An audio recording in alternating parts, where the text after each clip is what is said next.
যে আমি যত বাকপটু, আমি যত কথার মারপেচে আগাতে পারবো, সেই যেন ভালো সংসদ সদস্য। সংসদ চলাতে নাকি প্রতি মিনিটে কোটি টাকা না লাখ টাকা খরচ হয়। সবার আগে সংসদটা বন্ধ রাখেন, অন্তত বিদ্যুৎ খরচ বাঁচুক। ফালতু কথার জন্য সংসদ নয়, ঠিক কিনা?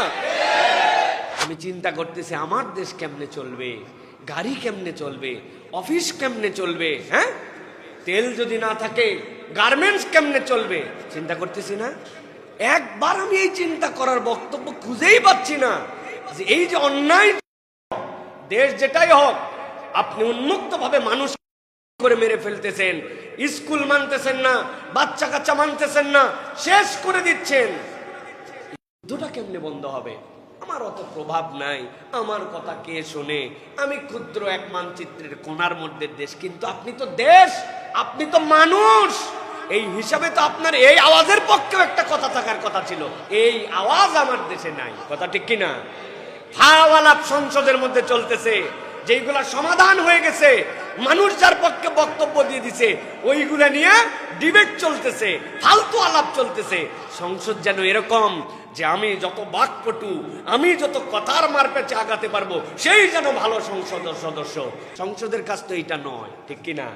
কিন্তু এখন ভাবচক্কর এমন হয়েছে, কথার মারপেচে কে কার উপরে উঠতে পারে, এই সকল বিলাসিতার জন্য সংসদ চলতেছে। আমার প্রস্তাবনা, সংসদ চলাতে নাকি প্রতি মিনিটে কোটি টাকা না লাখ টাকা খরচ হয়। দেশের যে পরিমাণ ক্রাইসিস, এই হিসাবে সবার আগে সংসদটা বন্ধ রাখেন, অন্তত বিদ্যুৎ খরচ বাঁচুক, ঠিক কিনা?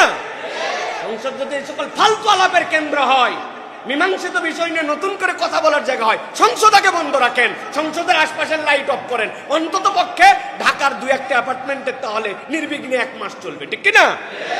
আর যদি কার্যকর করতে হয়, দেশের জন্য ভাবেন, দশের জন্য ভাবেন, দেশ কিভাবে বাঁচবো ওইটার আলোচনা ওখানে তোলেন।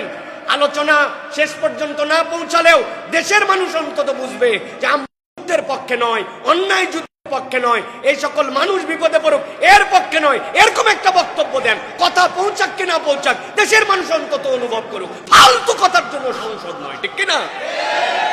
উনি একটা কথার খেলা দিচ্ছে, তার পিছিয়ে ইনি একটা কথার খেলা দিচ্ছে। মাকিরা চাপড়াচ্ছে, টেবিল চাপড়াতে হলে বাড়ির যায় টাপটাও, ওই জায়গায় একত্রিত চাপড়ানোর দরকার নাই, ঠিক কিনা? ওখানে টেবিল চাপড়ানো ওয়াজ করার জন্য আসছে নাকি? প্রিয় ভাইয়েরা, বলার উদ্দেশ্য কি? একদল লোকের মধ্যে থাকতে হবে যে সতের পক্ষে কথা বলবে, ন্যায়ের পক্ষে কথা বলবে।